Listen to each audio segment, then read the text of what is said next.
काय नाव तुझं? माझं नाव वैष्णवी. आणि तो काय करते? म्हशी सांभाळते. म्हशी? किती म्हशी? 2. त्यांना खायला काय घालते? कोणाला, काळीला का पांढरीला? काळीला?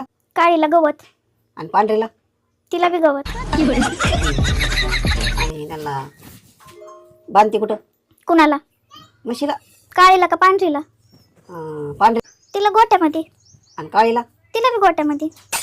असं आहे काय? बरं बरं. तुझी आवडती कोणती? काळी आवडती का पांढरी आवडती? काळी. आणि पांढरी? ती बी आवडती. आणि त्यांना पेन वगैरे खाऊ घालते का नाही? कोणत्या? काळीला? काळीला खाऊ घालते ना. आणि पांढरीला? तिला बी खाऊ घालते. बरं ठीक आहे. लग्न करायचं की नाही? कुणाचं? काळीचं का पांढरीचं? तुझं तुझं काळी का पांढरी? अगं तुझं लग्न करायचं की नाही? काळीचं का पांढरीचं?